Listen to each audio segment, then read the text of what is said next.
So I just turned 22, and looking back, a lot has changed in these last 4 years. I think I've grown a lot and learned about myself as a person. And if I had to look at it from a bird's eye view, I think I did a lot of things right, but then there were a lot of other things that if I had a bit of insight or advice on, I would have changed or done differently. And so we're gonna discuss those things. And if you're 18 or around that age, I think you'll benefit a lot from these lessons that I've learned. There's a lot that we're gonna cover and you're not gonna be able to remember it all. So make sure that you're taking notes throughout this video.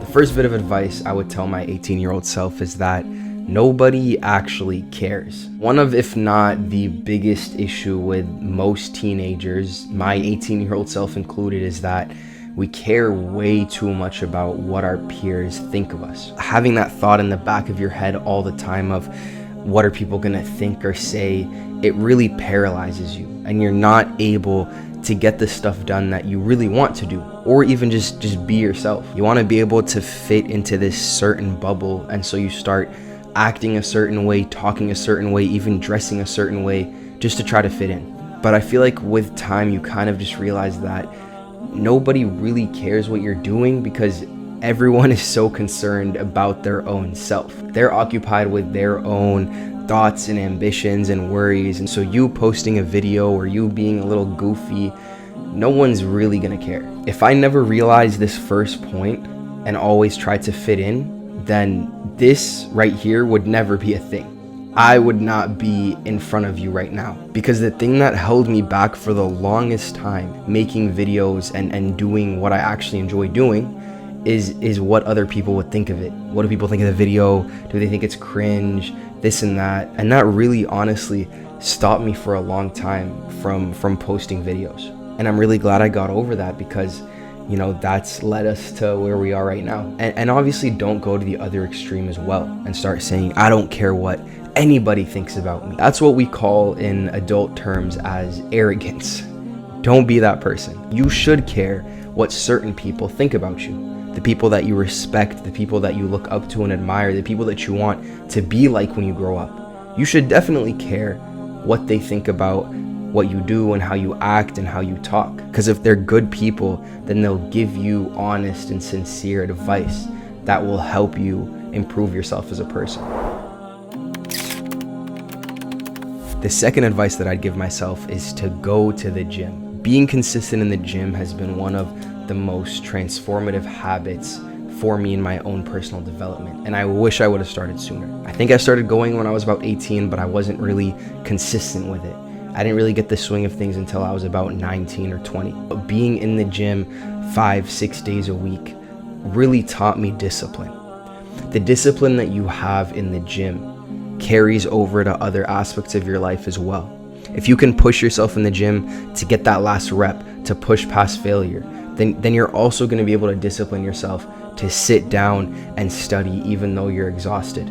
Honestly, the gym has been more transformative mentally than it has been physically, because your body is telling you that it's tired, that it doesn't want to go, that it's in pain, but you do it anyways, right? You get past that feeling of uncomfortability and you just do what you need to get done. That is a really important skill set to have. And of course, the physical aspect is just as important, right? Especially if you're a guy, you have to be strong. You have to have a strong masculine physique. Like, this shouldn't even be a negotiable anymore. You should at least be working towards a strong, athletic, aesthetic physique. Doing so will improve so many things in your life. I mean, not only will you be healthier, but you'll also feel more confident. So definitely start going to the gym if you're not already.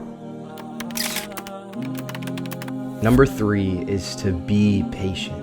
Our generation wants things done so quickly, and vices like social media and TikTok haven't helped with that. Our attention spans have been destroyed. Everything has to be quick, and it's getting harder and harder to actually sit down for a long period of time and focus on one thing. Let me tell you a law of life. This is true no matter where you go. It's just as real as the law of gravity. Anything truly valuable in life is going to take time. It's not going to come quickly. This is true with just about everything. Building an aesthetic physique is going to take years.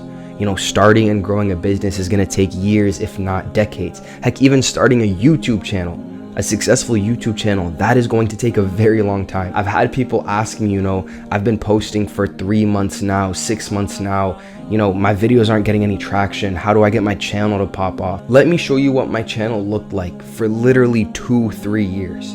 I was getting maybe a couple hundreds of views and 3 or 4 subscribers every day. And I did this for 2 years. I filmed, I edited, and I posted a video every other week, even though I had no traction, no subscribers, barely any viewers. But with consistency and patience and belief that it will pay off, one day it does. One day, a video just pops off and your channel starts to get traction. But you have to put in the work beforehand, months and years of not seeing any results. But people don't want to be patient anymore.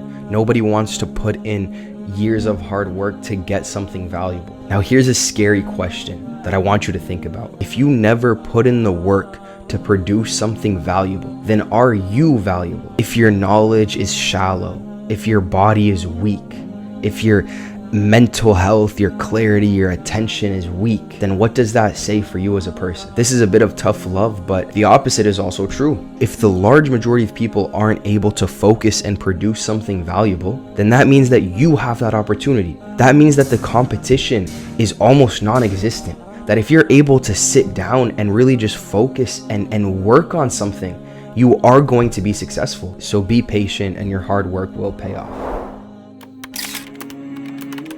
Number 4 is that the pain of discipline is better than the pain of regret. There comes many times in our lives where you're faced with 2 choices. You can pick the harder choice that you should do, or you can pick the easier one that you probably shouldn't do. Should I go to the gym, or should I scroll on TikTok for another hour? Should I finish my assignment, or should I play one more game of FIFA? Should I finally start that YouTube channel that I've been talking about for the last month? No, I'll just go hang out with my friends. Time and time again, we're faced with these decisions. And which one do we usually pick? I'm gonna let you answer that question for yourself, but the majority of people pick the easy one. The majority of people pick the instant gratification. And guess what? It might be pleasurable. It's funny because either way, you're going to feel pain. It's either gonna be the pain of discipline, or it's going to be the pain of regret. Think about every time that you've chosen the wrong decision.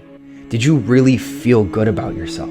Or did you have that sinking feeling inside of you that, what I'm doing is wrong? I want you to imagine that you're walking down a path and you come across this fork in the road. You can either go left or right. Every time you choose the easier path, you're going farther and farther from the path that you should be on. And vice versa. Every time you pick the harder one, the one that you're supposed to go on, the closer you get to that goal. You might go to the gym and you won't see progress the next day, but you do that enough times, you choose the right fork, you choose the right path, then those times will compound and you will see the benefits of your actions. Number 5 is to surround yourself with good friends. I'm not gonna go into this too much because I think I mention this point in almost every video that I make, but I do that for a reason. I attribute a lot of my success and what I see as my good qualities and the person that I am, not to my own doing, but to the environment that I have around me and the people that I surround myself with. Their actions and their behavior have a huge impact on the things that I end up doing. But back when I was 18, again, I just wanted to fit in, right? So I wasn't too picky about who my friends were. As long as I was in a group of friends, then I was happy. But it wasn't until I met good Muslim brothers and started being around them and hanging out with them, that's when that change really happened. So be very cautious of who you let in your circle. Realize that every person you interact with consistently is going to have an impact on you. Number 6 is to stop seeking comfort. And this is connected to what we already talked about the pain of discipline and choosing the right path. But if we talk specifically about this issue of comfortability, we have so much comfort around us that it is making us weak. Everything around us is so easy and accessible and pain-free that it's making us soft human beings. I was that person. As an 18-year-old, I always tried to seek comfort. and it made me soft and weak. You know, it got so bad to where I remember we would go with the guys to like a waterfall, and everybody would jump into the water, but I would be the only one sitting out there just watching them, because I was too scared of jumping in because the water was too cold. I wouldn't hang out with my friends. I wouldn't jump in and have a good time with them because the water was too cold. That's how soft I was. You know, nowadays I take cold showers almost every day because of that one point. It's uncomfortable because I don't want to be soft like that again. Staying in your comfort zone is going to destroy you. It's going to make you weak. Seek out the discomfort and it'll pay dividends in the future. Number 7 is to shut up and just listen. And this is exactly how I would have talked to my 18-year-old self. Just stop talking, stop sharing your opinion, and just listen to those who know more than you. One of, if not the most irritating thing with those teenage years, in my opinion, is this sense of wokeness and arrogance. We all thought that we understood exactly how the world worked, right? And nobody could tell us different. I was that same exact way, and I couldn't have been more wrong. You really need to learn to stop thinking that you know everything and that people need to hear your opinion. Quite frankly, your opinion is either wrong or it's just shallow. There's no real meat or lesson to it. And even if you are 100% right, it would still serve you better to just listen and learn. Imam Shafi'i said that the wise are silent. The wise don't speak much. They listen.